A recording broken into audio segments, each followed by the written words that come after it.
नमस्कार, आदाब, सत श्री अकाल दोस्तों। स्वागत है आप सभी का मेरी चैनल पे।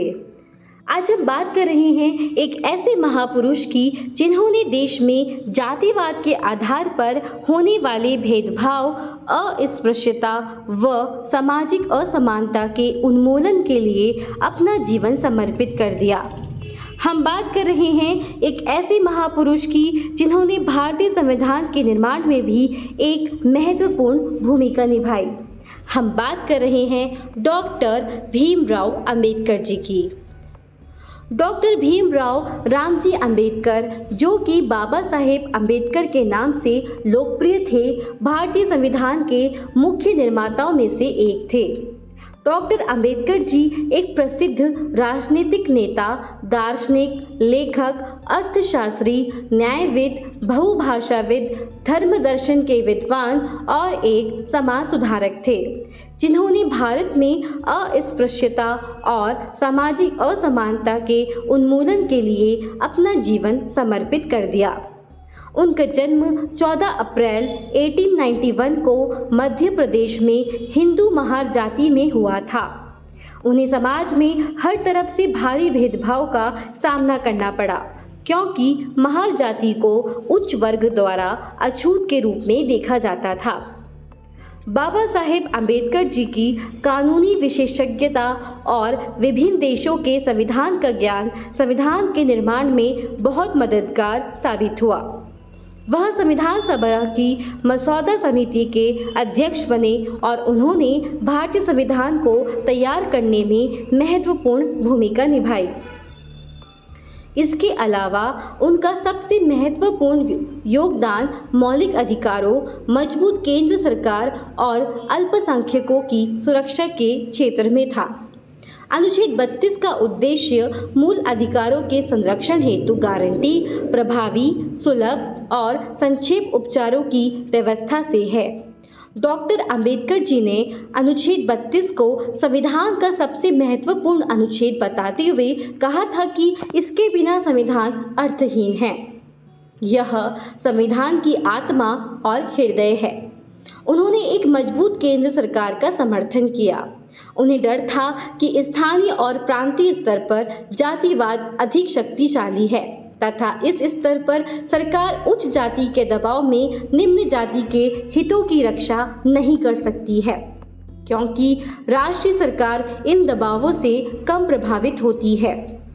इसलिए वह निचली जाति का संरक्षण सुनिश्चित करेगी। उन्हें यह भी डर था कि अल्पसंख्यक, जो कि राष्ट्र का सबसे कमजोर समूह है, राजनीतिक अल्पसंख्यकों में परिवर्तित हो सकता है। इसलिए वन मैन वन वोट का लोकतांत्रिक शासन पर्याप्त नहीं है और अल्पसंख्यक को सत्ता में हिस्सेदारी की गारंटी दी जानी चाहिए। वह मेजोरिटेरियनिज्म सिंड्रोम के खिलाफ थे और उन्होंने अल्पसंख्यकों के लिए संविधान में कई सुरक्षा उपाय सुनिश्चित किए। भारतीय संविधान विश्व का सबसे अधिक व्यापक और विशाल संविधान है, क्योंकि इसमें विभिन्न प्रशासनिक विवरणों को शामिल किया गया है।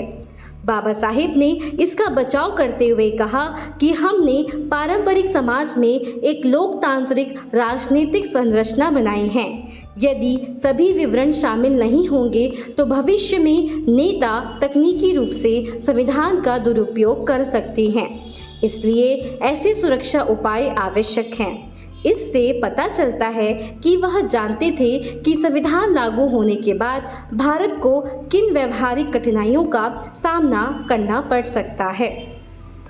बाबा साहेब अंबेडकर जी के परिप्रेक्ष्य में संवैधानिक नैतिकता का अर्थ विभिन्न लोगों के परस्पर विरोधी हितों और प्रशासनिक सहयोग के बीच प्रभावी समन्वय होगा।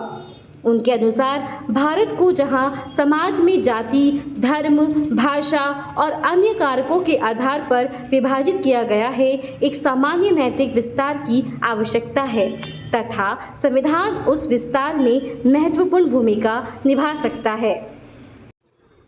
उन्हें लोकतंत्र पर पूरा भरोसा था। उनका मानना था कि जो तानाशाही त्वरित परिणाम दे सकती है, वह सरकार का मान्य रूप नहीं हो सकती है।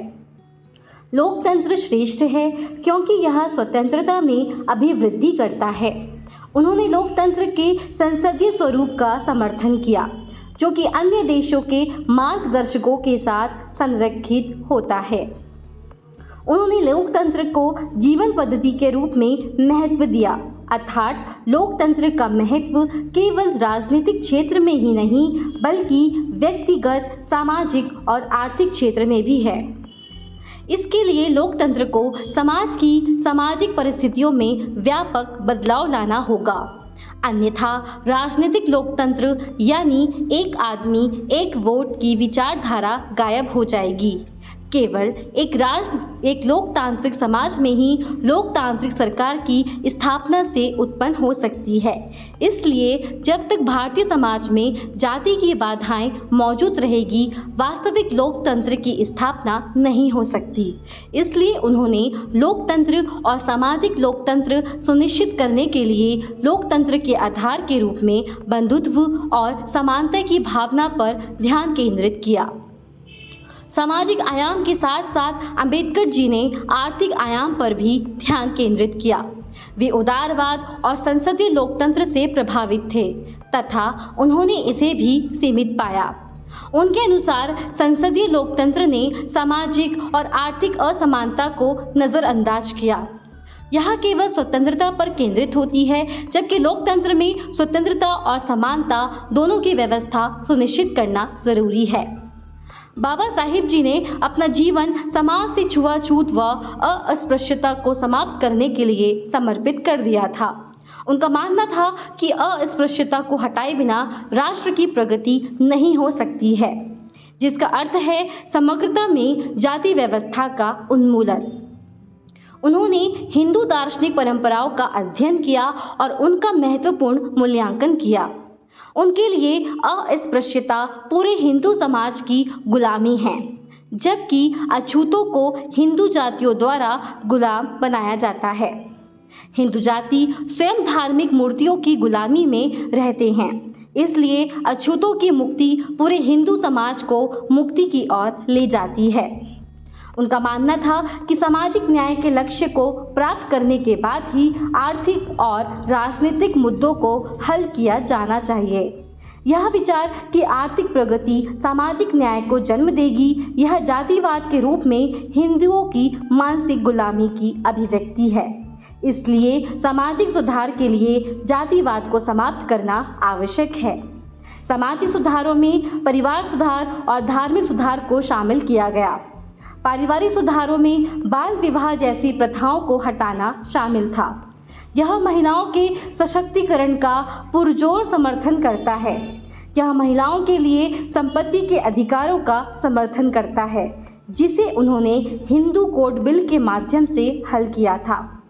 जाति व्यवस्था ने हिंदू समाज को स्थिर बना दिया है, जो बाहरी लोगों के साथ एकीकरण में बाधा पैदा करता है। जाति व्यवस्था निम्न जातियों की समृद्धि के मार्ग में बाधक है, जिसके कारण नैतिक पतन हुआ। इस प्रकार अस्पृश्यता को समाप्त करने की लड़ाई मानव अधिकारों और न्याय के लिए लड़ाई बन जाती है।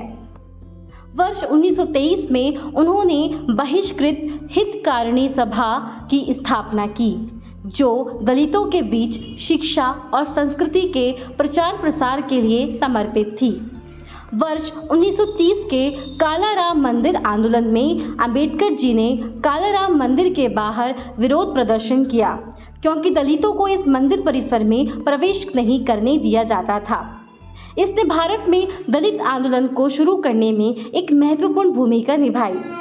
डॉक्टर अंबेडकर जी ने हर बार लंदन में तीनों गोलमेज सम्मेलनों में भाग लिया और सशक्त रूप से अछूत के हित में अपने विचार व्यक्त किए। वर्ष 1932 में उन्होंने महात्मा गांधी जी के साथ पूना समझौते पर हस्ताक्षर किए, जिसके परिणाम स्वरूप वंचित वर्गों के लिए अलग निर्वाचन मंडल के विचार को त्याग दिया गया।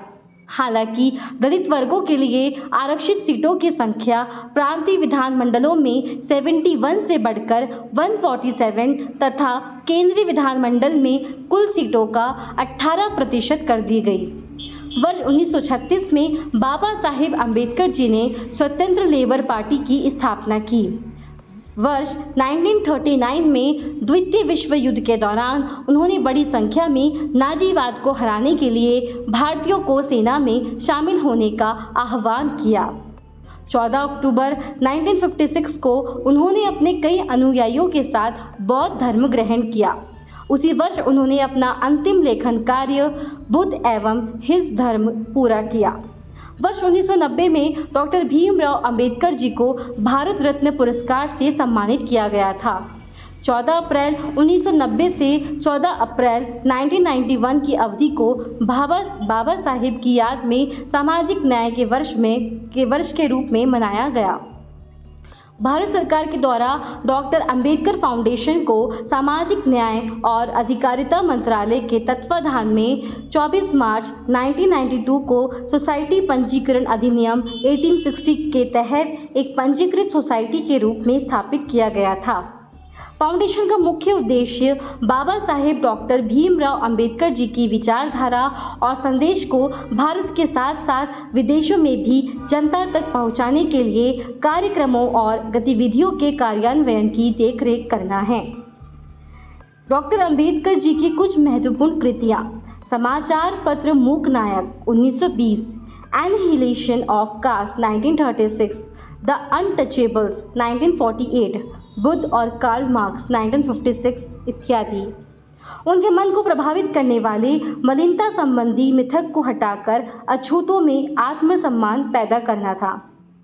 शिक्षा की बात करें तो बाबा साहिब जी के लिए ज्ञान मुक्ति का एक मार्ग है।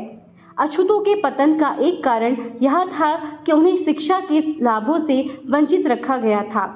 उन्होंने निचली जातियों की शिक्षा के लिए पर्याप्त प्रयास नहीं करने के लिए अंग्रेजों की आलोचना की। उन्होंने छात्रों के बीच स्वतंत्रता और समानता के मूल्यों को स्थापित करने के लिए धर्मनिरपेक्ष शिक्षा पर जोर दिया। अगर हम आर्थिक प्रगति की बात करें तो वह चाहते थे कि अछूत लोग ग्रामीण समुदाय और पारंपरिक नौकरियों के बंधन से मुक्त हों। वह चाहते थे कि अछूत लोग नए कौशल प्राप्त करें और एक नया व्यवसाय शुरू करें तथा औद्योगिकीकरण का लाभ उठाने के लिए शहरों की ओर रुख करें। उन्होंने गांव को स्थानीयता का एक सिंक, अज्ञानता, संकीर्णता और सांप्रदायिकता का एक खंड के रूप में वर्णित किया। वह चाहते थे कि अछूत खुद को राजनीतिक रूप से संगठित करें। राजनीतिक शक्ति के साथ अछूत अपनी रक्षा, सुरक्षा और मुक्ति संबंधी नीतियों को पेश करने में सक्षम होंगे। जब उन्होंने महसूस किया कि हिंदू धर्म अपने तौर तरीकों को सुधारने में सक्षम नहीं है तो उन्होंने बौद्ध धर्म अपनाया और अपने अनुयायियों को भी बौद्ध धर्म अपनाने को कहा।